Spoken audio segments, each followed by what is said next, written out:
6 o'clock news starts right now. Boy, was it nice. The rain we've been looking for months came. It's mostly gone now, though. But I got to say, it did come with some pretty impressive rainfall totals. Let's check in with meteorologist Adam Caskey to break down how much we got and also where, Adam. Well, as usual with rainfall, you have some folks that get several inches, others that just get a few tenths of an inch. And you go west of San Antonio, especially along the Rio Grande here, that's where you see these yellow colors. These are Doppler Radar estimates of the rainfall. And the Doppler Radar is estimating anywhere from 2 to 4.5 inches of rain up and down the Rio Grande through parts of Maverick County. And of course, you get up into Valverde County, Del Rio area, and even eastward, just south of Lakey, about 2 to 4 inches of rainfall.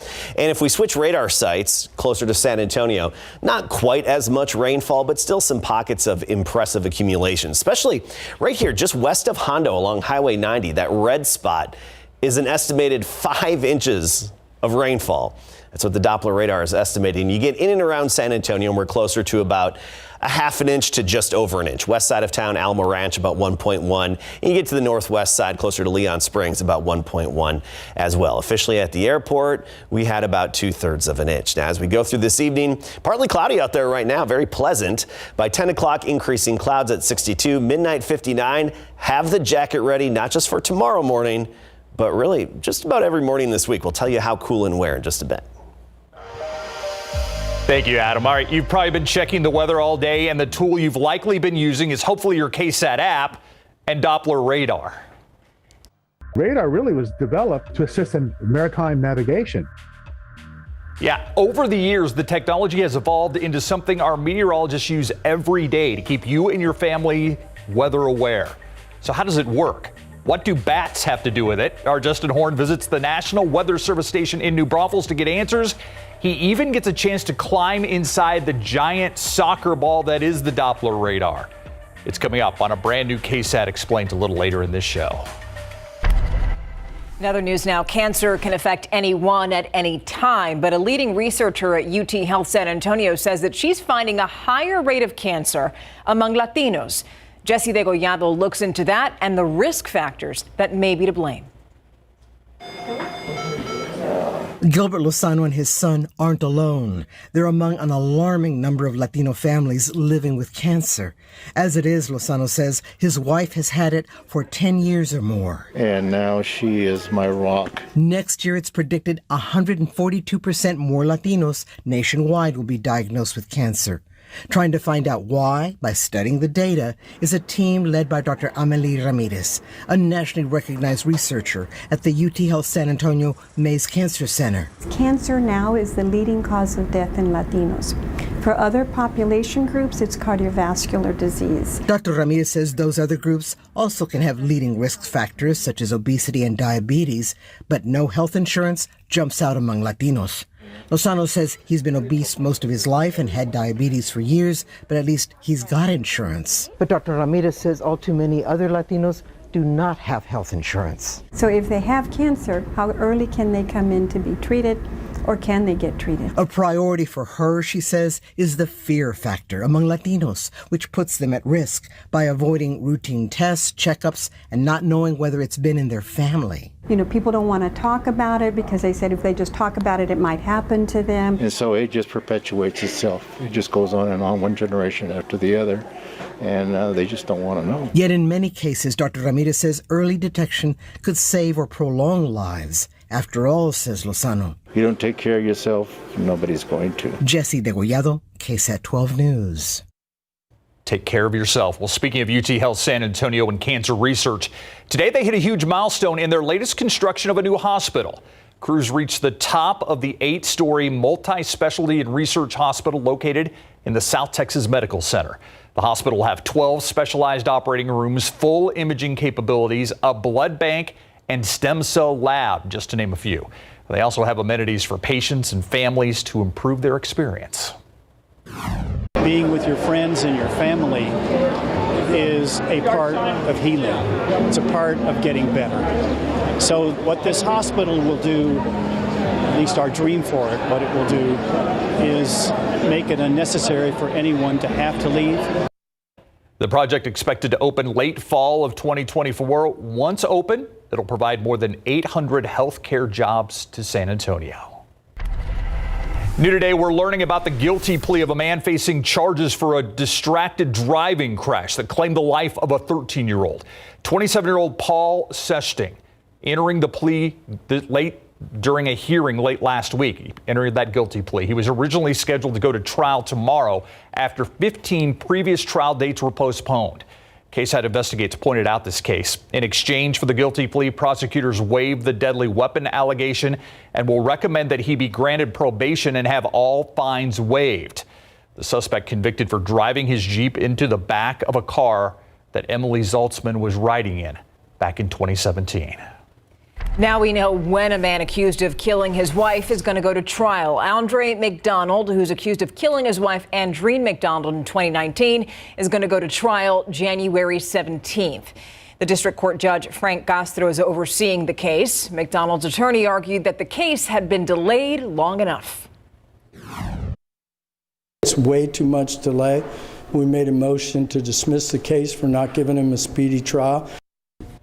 Judge Castro said no to that. The state says that it needs time to gather some of its witnesses who aren't in Texas. And when this case does go to trial, it's expected to last about 3 weeks. And if McDonald is convicted, he faces up to life in prison.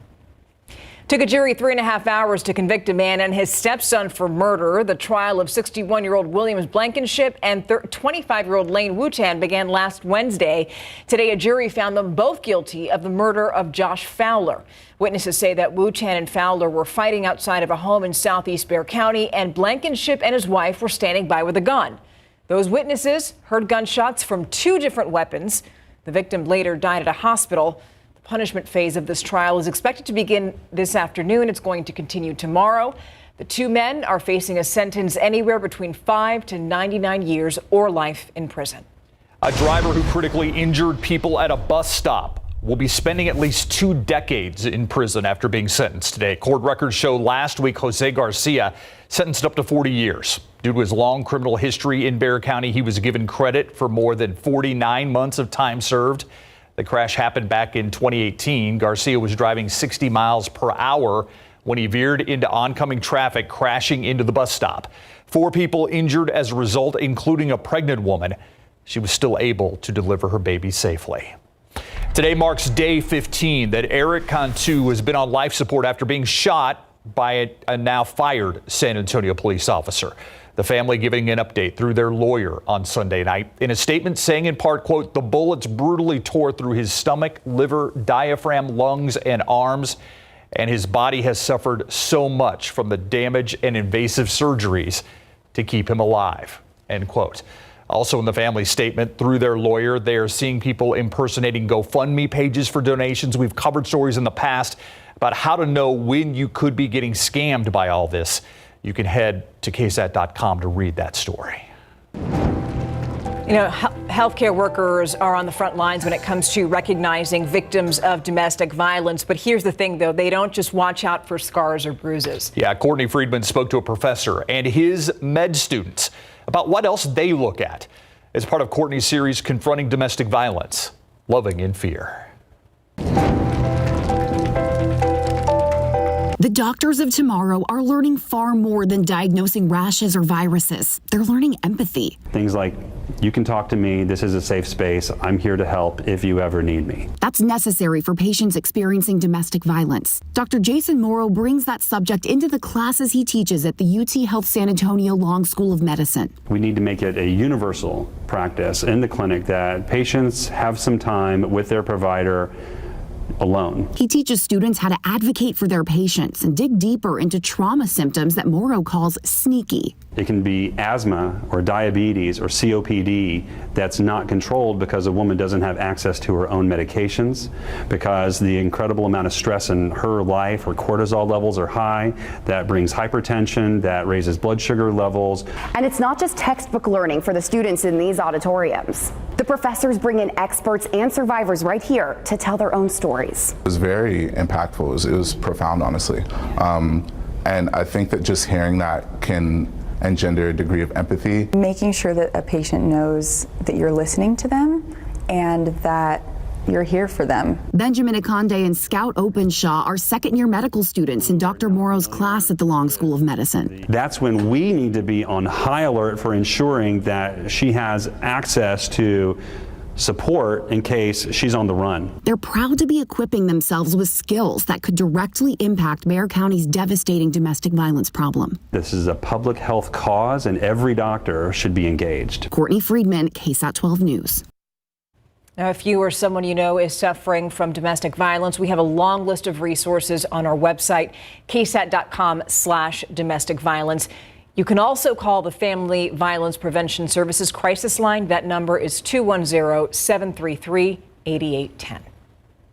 Help is out there. Yes. The 30 million Americans are getting much needed help when it comes to their hearing. How soon you can start getting over-the-counter hearing aids. Plus, there's still work to be done when it comes to helping those experiencing homelessness. And while the efforts are still ongoing, we're going to tell you about the goal the city of San Antonio not only met, but surpassed. And right now, let's check out traffic. I-10 in Callahan. This is usually a busy area as I-10 kind of meets up with 410, not far from the medical center. But today, along with the weather being good news, easy peasy. Traffic good news. Clear sailing at I-10 in Callahan.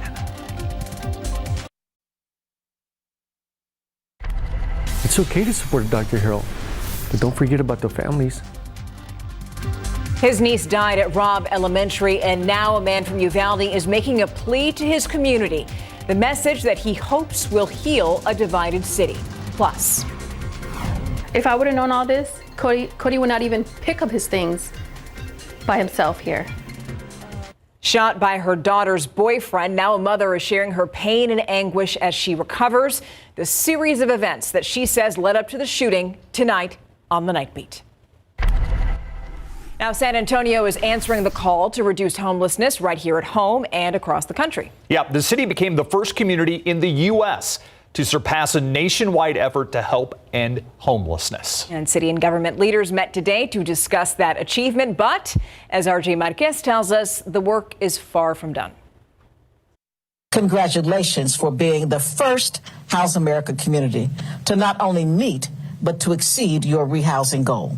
San Antonio has surpassed its goal to get more than 1,500 people off the streets by the end of this year. Millions of families are one paycheck away, one event from financial catastrophe. That was on clear display during the pandemic. Last October, the Biden administration started the House America initiative to cut down on the homeless population. San Antonio took the pledge and worked with local organizations to find housing for 1,642 individuals. It requires collaboration from getting folks into the workforce through skills training to ensuring that there's a supply of affordable housing in our community. The city is using a housing-first approach. This gives people shelter and then addresses underlying problems that could lead to homelessness, like mental illness, abuse, and domestic violence. As we engaged with more people, we also enhanced low-barrier temporary shelter options and focused on options available for permanent housing. Sam Ministry CEO Nikisha Baker says nearly a third of San Antonio households are considered to be working poor, and 18% are living at or below the poverty level. A common myth is that these individuals choose to live this way. Nothing could be further from the truth. One of Sam Ministry's clients is Leslie Gonzalez, who after years of being homeless now has a roof over her head thanks to this program. Finally, I felt like someone loved me and cared about me. I was so thankful to get a housing voucher. And today I'm stronger. RJ Marquez, Ksat 12 News. All right, now we're taking a live look outside. This is a Sky 12 right now. Seems to be live over some scene. Yeah. Alexis, our producer, do you want to tell us what we're looking at here? Okay, we're going to get more information. Yes. It's an apartment complex. Obviously, police are on the scene. We will continue to monitor that situation. Meanwhile, let's check in with the weather situation with Adam Caskey. Yeah, what a day. I mean, tough Monday morning in terms of waking up because, the sound of rain, the pitter-patter. Perfect sleeping weather. It was yes. tough to get up and get going and get started in the morning, but hey, the payoff was good. It was. We had a high temperature of 73 degrees today at the airport, and I was just looking back at the numbers, and that's the coolest high temperature that we've had in exactly 6 months. That says something. That was back in April. All right, temperatures right now, of course, on the downswing, and most of the rain is done. You'll want to have a jacket ready to go first thing tomorrow morning and pretty much every morning this week. Low humidity also all week long. Very fall-like, and temperatures actually dropping below average. Take a look at what you can expect in terms of morning temperatures. These are at about 7 a.m. around sunrise. Tomorrow morning, 53. But by Wednesday morning, we're talking 44 degrees. Thursday, 48, and then you see those temperatures rise a little bit for the mornings, back near 60 degrees by the weekend. Bottom line, if the kids, want to have that hoodie sweatshirt, or if you want to have that hoodie sweatshirt, next several mornings, time to break it out and use it for the first time this season. We're finally tapping into some of this cooler air up north. I mean, we're talking 40s and 30s around the Great Lakes and even up in the Northland. Minneapolis 35. International Falls actually below freezing right now at 29 degrees. Whereas around here, we're just getting clipped by that cold air. The core of the cold air, obviously, around the Great Lakes. But this cold front, it's impacting our weather in a nice fall-like way for a change. Carrizo Springs now at 64, Kerrville 69, New Braunfels at 73. We've had some clearing here up and down I-35. In turn, we've rebounded back into the low 70s. Bulverde now at 70, Divine, meanwhile at 71. So tomorrow morning, this is what you can expect. Those of you Kerrville, Comfort, about 50 degrees, maybe even some upper 40s. Same with Bandera and Pipe Creek. Nixon Smiley about 55, Seguin 53, in and around San Antonio, low to mid 50s. Helotes 53, and on the south side of town about 55 degrees. That's early tomorrow. And then quite often we see temperatures really take off. Behind these cold fronts, big gap between the morning and the afternoon. That's not the case tomorrow. We're only going to make it into the upper 60s for highs, anywhere from 66 in Bulverde to 69 in Floresville, Hondo, Castroville about 68. And I think officially in town will be about 68 for the high. Of course, high temperatures will be rising a little bit in the days ahead. We'll have those really cool mornings, but afternoons, short sleeves, A-OK. 73 Wednesday afternoon under total sunshine. Thursday back to 80 degrees, and then Friday into this weekend into the mid 80s. All right, let's talk about rainfall. We had 2/3 of an inch at the airport in town here, officially in San Antonio. But as I showed you before, west side of town picked up over an inch, and closer to the Rio Grande, 3 to 4 inches measured. Right now, just a few little sprinkles out there west of I-35, and that's south of San Antonio. Big picture shows the activity throughout the day today, especially most of it was earlier this morning, but we still have an upper level low pressure system swirling over New Mexico that's slowly working its way through our area, along with that cold front that's now far south of us. Combined, we could still see a few little sprinkles late tonight and into tomorrow. Increasing clouds overnight, and our futurecast is even hinting on this as well. With that last burst of energy from that upper low, a few sprinkles, very light showers here and there.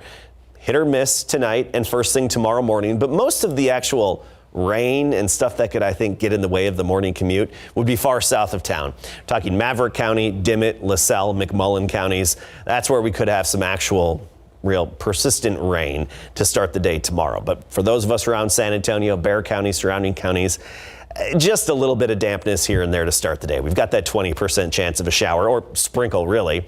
53 at 7 a.m. Ksat 12-hour forecast shows by noon we're up to 64 and clearing, starting to clear out by the midday and into the afternoon. 68 degrees the high temperature, hitting that around 4 and 5 o'clock. Again, big headline, jacket weather in the mornings. Have it ready to go for the kids at the bus stop. The low point 44 Wednesday morning. Next chance of rain is a slight one this time next week. Okay, Adam, thank you. And now we're going to go back to something that we showed you just a moment ago. Sky 12 here, giving us a live look over an east side apartment complex. This is on 1010 Locke Street, where you can see this is an apartment complex, right? You have a number of units there at the scene. What we're hearing is that there were reports of a shooting there. And this is across the street from a recreation center. I believe the Ruth Woodard Recreation Center right near I-35. Yeah, Woodard Park is there. To give you an idea, we're talking east side between 35 and Walters and 35 and AT&T Parkway. You can see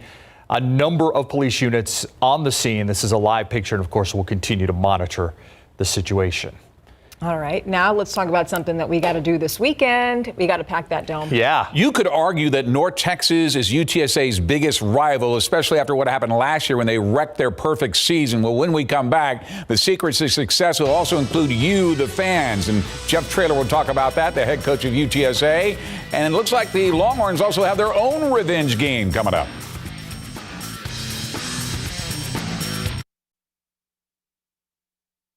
The UTSA Roadrunners have arguably their biggest game of the season this Saturday in the Alamo Dome when they host North Texas. UTSA leads Conference USA with a 5-2 overall record, but the Mean Green are right behind them at 4-3, and both are 3-0 in conference play. Oddly enough, North Texas is favored by 8.5 points, even though the game is here in San Antonio, maybe because the Mean Green handed the Roadrunners their first loss in their historic season last year in a blowout 45-23 defeat. As a result, head coach Jeff Traylor says the Dome needs to be packed and rocking. They're going to be hard to stop. Now, we're going to need that Alamo Dome to be 35,000 minimum, and we're going to need Sosa, the cheerleaders, every kind of music speaker we can have blasted in the Alamo Dome until that ball snaps. We don't want to break any rules, but until then, that thing needs to be just rocking. All right, kickoff in the Alamo Dome on Saturday set for 2:30. After holding off Iowa State 24-21 last week at home, the Texas Longhorns travel to Stillwater this weekend to face the Oklahoma State Cowboys. Remember, the Cowboys beat the Longhorns last year 32-24. Now this year they are ranked 11th in the latest Associated Press college football poll, while the Horns are at number 20. But still, the Horns are 4.5-point favorites after Oklahoma State suffered their first loss of the season in double overtime, 43-40. At TCU. That and the fact the Horns are on a 3-game win streak. Any chance of being too big-headed going into this game? In other words, is head coach Steve Sarkisian worried about players taking the rat poison, as he likes to put it? There was no rat poison in our meeting this morning. We had a real come to Jesus this morning. We got to play better. All right, kickoff in Stillwater set for 2:30 p.m. You can see the Longhorns and the Cowboys live right here on Ksat 12. After having their bye week, the Fighting Texas Aggies return to action this Saturday when they travel to South Carolina to face the Gamecocks. Right now, the Aggies are 3-3 overall, coming off back-to-back losses to Mississippi State, 42-24, and against Alabama, 24-20. That places them 1-2 in the SEC. Even though the Gamecocks are 4-2 overall, like A&M, they're 1-2 in the conference, and the Aggies will be 4-point favorites on the road. Since both teams are coming off bye weeks, how do you go about regaining momentum? I think it's important that, you kind of start prepping on Sunday, because if you start trying to think about it, okay, now it's Monday, I'm going to try starting now. You get a little bit behind the ball. I think it's important. Sunday night I started watching film, started kind of getting a breakdown on like what I thought of these guys, and just kind of like their defense, the looks they're going to give us and stuff like that. I think it's important that, knowing that they're also on a bye, that they've got extra preparation for us too. And so it's important that we, look into the details the best as we can and try and get as best prepared as we can. Kickoff in South Carolina on Saturday night will be at 6:30 p.m. Pro football coverage, powered by Davis Law Firm. All indications are that Dak Prescott will be back this week when the Dallas Cowboys hosted the Detroit Lions in AT&T Stadium after the 26-17 loss to the Eagles. Prescott told a group of reporters outside the locker room that he intends on practicing this entire week, returning this Sunday to play. Prescott has missed 5 games in which Cooper Rush helped the team win 4 out of those 5. I know he had a bad night, of course, on Sunday Night Football, and at some point, I guess it was to be expected, but nonetheless, to be able to win 4 out of those 5 games he missed is nothing short of incredible. Absolutely. So hats off to Cooper Rush for that, and we'll see when Dak Prescott reports Wednesday for practice, if it's a full practice or limited. That will give us an indication of what's to happen. All right. Thanks, Greg. Yeah. Thank you. So coming up, it's technology that you use every day when you check your weather app. We're talking, of course, about the Doppler Radar, but how does it work? Who controls it? And how is it accurate? Yeah, all those questions. We have the answers for you in this week's Ksat Explains. It's up next.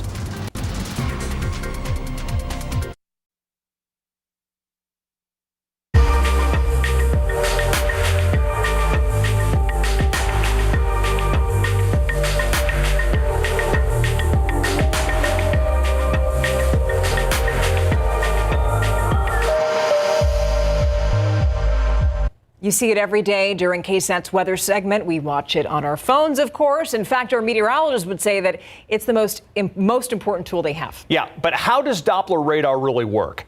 How can it see a storm? How does it see bats? Where are these radars? All questions that we hope to answer in today's Ksat Explains. And naturally, we recruited one of our own meteorologists for this one. Here's Justin Horn. Bracken Cave is the home to the largest colony of bats in the world. We're talking about 20 million Mexican free-tailed bats. For those who have never been to Bracken Bat Cave, the bat emergence is a sight to behold. Right there at the cave, we call it a bat-nado because it's literally a swirling vortex of bats there at the cave. And then you can see them streaming away, this river of bats in the sky. What these bats lack in size, they make up for in quantity, which explains why we can see these fascinating creatures not just with our eyes. If you've ever wondered where Bracken Bat Cave is located, you need look no further than Doppler Radar. During the evenings in the summer, you can often see them coming out of the cave. It looks like a circle on the radar. You can sometimes see them coming back into the cave in the mornings as well. We have a bat-nado at night and raining bats in the morning. All due to their feeding schedule. And this giant soccer ball looking structure sees every bit of it. The radar will rotate around and send out pulses in all directions. Matt Brady is a meteorologist at the National Weather Service in New Braunfels, where this Doppler radar is located. Brady knows radars inside and out. So this is an interesting case because we had thunderstorms and then the bats came out after the thunderstorms. Those pulses Brady speaks of are radio waves sent out from the radar that bounce off objects in the atmosphere. Any objects, as is the case with bats and occasionally insects like butterflies. But most commonly, it's weather. Once the energy strikes an object, it scatters in all directions. Only a small portion of the energy is scattered back to the radar. But that's how we know it's there. The radar can also detect the movement of that object away or towards the radar. Measuring this works like sound waves and the Doppler effect. Hence the name Doppler Radar, which is what all modern weather radars are. It then takes that data, converts it, and maps it. We look at it constantly every day. It can be argued it's the single most important tool for a meteorologist, but that wasn't always the case. Radar has come a long way. Radar really was developed to assist in maritime navigation. In the early 1900s, ships needed radar to avoid collisions in the fog. Then, as World War II approached, it was the Army Signal Corps that developed radar as a means of defense. In fact, the U.S. Army Signal Corps coined the acronym RADAR, Radio Detection and Ranging. In 1934, they conducted experiments on behalf of the United States Navy because the Navy was concerned, again, back about maritime navigation. By wartime, these experimental radars could detect aircraft too, as was the case on December 7th, 1941. They spotted a flight of planes 136 nautical miles north of Oahu. Of course, it's the Japanese invasion fleet for Pearl Harbor. Many countries experimented with radar during this time, and it took off. Radar was a boon for air traffic controllers. It also was later developed for radio astronomy. Traffic cops now use it later on to check with speeders. But it was detecting weather where arguably it proved most useful. So after the war, some of the radars were donated to the Weather Bureau. Now there are 159 weather radars strategically placed throughout the U.S. and its territories, and they've been in use ever since. And they've improved. About 10 to 15 years ago, there was new technology that the Doppler radar has adapted called dual polarization. This means we went from only looking horizontally through the atmosphere to looking horizontally and vertically. This change has been a huge step forward in the world of meteorology. It can tell us how strong a thunderstorm may be. It could also detect possible rotation. And for Brady, this very technology helped in a severe weather outbreak this past March. While we were in the Ksat Storm Chaser, he was radar operator at the National Weather Service that day. It was a significant tornado. It was an EF2. Brady and the National Weather Service, who are responsible for issuing warnings, tagged their tornado warning with the wording "tornado on the ground," without any eyewitness confirmation, because they could see debris on the radar kicked up by the tornado itself. This helped get word out faster. For San Antonio, we utilized two radars, one near Brackenville and this one in New Braunfels. We wanted a closer look, so after a 90-foot climb up some pretty steep steps, we make it inside the radome, which protects the radar itself from the elements. It looks kind of like a soccer ball. Right now we're inside the radome, and if the radar were in use, it would be spinning around. It's on the other side of this dish where waves emit and return near the speed of light. During calm air, during calm weather, it's going much slower, but then during very violent weather, like tornadoes possibly, it's really spinning fast, and it's making cuts in the air very quickly, as fast as it physically can. It's a big piece of machinery, and if a human were to stand in the way of the emitting waves, which is not advised, you'd feel your body starting to heat up like a microwave. The radar tilts so it's never aimed towards the ground or us, but instead through varying parts of thunderstorms. And that could allow us to see higher up in the thunderstorms and see if a hail core is developing above the ground.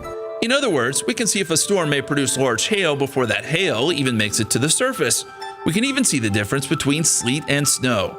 At the end of the day, it's all of these things that make radar invaluable. It helps you plan your day, it helps us forecast the weather, and if you ever want to know what the bats are up to, it helps with that too. For Ksat Explains, I'm Justin Horn.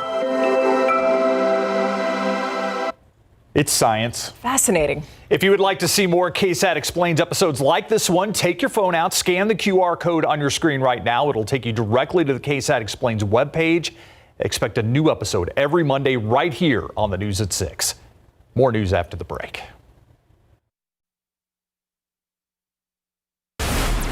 Got an update to that breaking news we first told you about in our last half hour. That shooting that happened at an apartment complex on the east side confirmed as a fatal shooting now. Yeah, we're being told that one man was killed. This happened at an apartment complex on the 1000 block of Locke Street near North Walters and I-35, which is on the east side. Yeah, police were called out to the scene about 5:30 after multiple reports of gunshots. When they arrived, a man found dead with several gunshot wounds, including one to the head. The medical examiner is on the way to the scene. Now, all we know about the victim at this point is that he was 24 years old. As of right now, police aren't saying anything about suspects. We'll be sure to keep you updated on this story, both on air and online. Now to the dramatic arrest of the California man suspected in 6 killings and wounding another. Police say they took him into custody as he was out hunting another victim. Stockton police arresting 43-year-old Wesley Brownlee early Saturday. He'll be charged in connection to the murders of 5 men in Stockton and 1 in Oakland. Paul Yao was gunned down in July. His mother says she's relieved that police finally have a suspect. I was kind of sick to my stomach, but at the same time, I was happy because this isn't going to happen to another family or another victim. A 7th shooting victim, a woman named Natasha Latour, survived being shot in April of 2021. Police say thanks to community tips and ballistics tests, they were able to link the crimes and zero in on a suspect. He is set to be arraigned tomorrow. Back in July, President Joe Biden signed an executive order encouraging the U.S. Food and Drug Administration to allow hearing aids to be sold over the counter, while the FDA announced the rule change in August. And today, anybody can go get one. We have big news today, and that is going to benefit as many as 30 million Americans. So hearing aids are soon going to be available at major retailers like Walgreens, CVS, Walmart, Best Buy. And the reason this is a big deal is because people could save as much as $3,000 per year, being that now it's just over the counter. Experts say that leaving hearing loss left untreated could be detrimental to your overall health. Studies have shown some links to dementia, poor mental health, and increased risks of falls. The people most helped are adults with mild to moderate hearing loss who might not take that first step. The future is bright in how we can use them and how they might be impacting our ability to track our health. Yeah, so many people hope that the increased availability of hearing aids is also going to remove the stigma that's attached to wearing those devices. We'll be right back after this. All right, welcome back. So yes, we've all noticed how nice this morning was. You probably didn't want to get up, but it is sweater weather, and you were talking about this all last week, Adam. You were pretty excited. You know what, Adam? I swear I could hear my yard go, ah, whatever Your this lawn? morning. Your lawn? Yeah. That quenched feeling, right? Yeah, exactly. Quenching the thirst. More. Mas. Yes, and it's never enough for us, right? We always want just a little bit more, don't we? But at least it was a good slow soaking, so it really soaked into the ground nicely and didn't all run off. And now behind the rain, we've got temperatures on the downswing. This is what you can expect in the coming mornings, usually around 7:30 a.m. around sunrise. Tomorrow morning, 53, so noticeably cooler. But Wednesday morning, that's going to be the low point in terms of temperatures at 44 degrees. So have the sweatshirts ready for the kids or the jackets ready to go at the bus stop in the morning. They'll be needing them the rest of this week. So Wednesday 44, Thursday 48. That's the coolest weather we've seen in 6 months around here. All right, let's talk about the drought monitor and, of course, the radar and the rain that we've had since last night and early this morning. Obviously, we need the rain. We all know that, but especially in and around San Antonio and surrounding counties, that's where we have the most extreme and exceptional drought. Look at the radar since the rain began last night, and actually pretty good coverage across our drought-stricken areas. I'll play it for you one more time. This starts last night at 10 o'clock when the rain was out west. Then it moved eastward, and through the morning commute and midday, we had those batches of rain. As for actual accumulations, of course, wide-ranging. Del Rio, 2.12 inches. Eagle Pass, over 3 inches. Uvalde almost an inch. Cotulla 1.3, but then you get east of town and some lesser amounts, with the exception of Hallettsville, about 1.5 inches. And my buddy Marty in Hallettsville actually texted me over 2 inches in his rain gauge in his backyard. Officially at the airport, 0.64 inches. Hondo over 2.5. You get to Selma, an even 0.5 inch of rainfall. And we weren't the only ones. Other drought-stricken parts of Texas tapped into some of this rainfall with the cold front that moved in at the ground and the upper-level support up above us. And we still have the upper-level swirl, the disturbance over New Mexico. It's slowly moving away. I do think it'll help give us one last little hurrah of rain, mainly south of town tomorrow morning. Here's our future cast. Increasing clouds again overnight. And with it, we can't rule out a few sprinkles here and there, but I don't think we'll really have anything measurable in and around Bexar County and surrounding counties either. You have to get farther south. We're talking Maverick, Dimmitt, LaSalle, McMullen counties, even Live Oak and Bee counties, far south of San Antonio tomorrow morning around sunrise, give or take a few hours, when we can actually have some steady showers. Again, far south of San Antonio, then we gradually clear out the rest of the day and it's off to sunshine. We do have some sunshine locally now. It's why we're at 72 degrees. Dew point of 47. It's dropping thanks to that north wind you've noticed today, steady at 12 miles per hour, sometimes gusting in excess of 20. And you'll notice that breeze this evening and a little bit tonight as well. Local temperature 70 in Hondo, 66 Bernie, Canyon Lake 71, Seguin right now 72 degrees. Underneath the clouds, Carrizo Springs 64 and Del Rio now at 65. Tomorrow morning, we're looking at 50s for most of us. You get into the hill country, Fredericksburg 48, Junction 48, Hondo 53, Cotulla 57, Gonzales 55, and around San Antonio, I think we'll be about 53, 54 degrees for the morning temperature. Then by the afternoon, only into the upper 60s. Converse 68, Von Army as well. Helotes about 66 degrees. Here's the KSAT 12-hour forecast to detail it out for you. About a 10 to 20% chance of a brief light shower or sprinkle in the morning tomorrow. 7 a.m. 53. By 10 a.m. we're at 61 degrees. We get to noon, we're up to 66. Sky starts to clear out, and then by 4 or 5 o'clock we hit our high temperature of 68. Most notably, though, those cooler mornings in the 40s Wednesday and Thursday. We haven't felt that since April. And then low humidity and sunshine the rest of the week. Slight chance of showers by next Monday. And by the way, into the mid 80s by Friday. Cooler temperatures, low humidity. I'm all about it. 40s? Mm-hmm. Love it. That's good. In case you missed it, coming up next.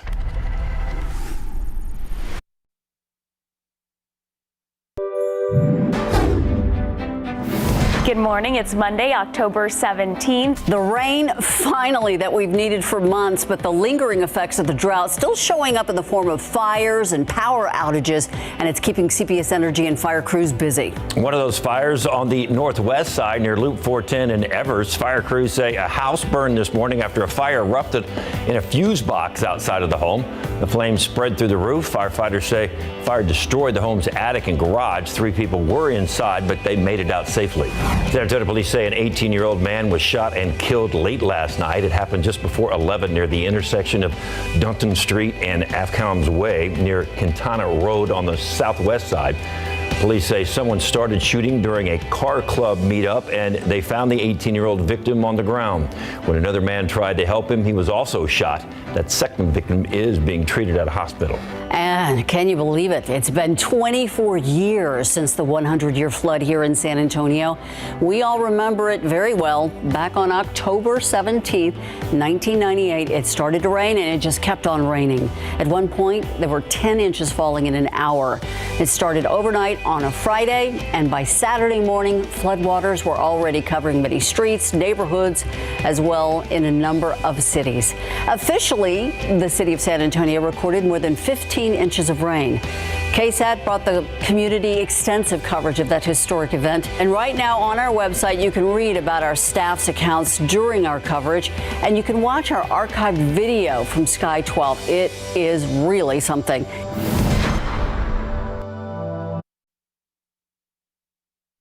Tomorrow morning, here's what the map should look like. About 50 in Bandera, Bernie, and Bulverde. About 53 to 55 around San Antonio. Then by the afternoon, we're up to 68 degrees, warming back to 80 by Thursday. Sweater weather, then it comes on. Thank you so much.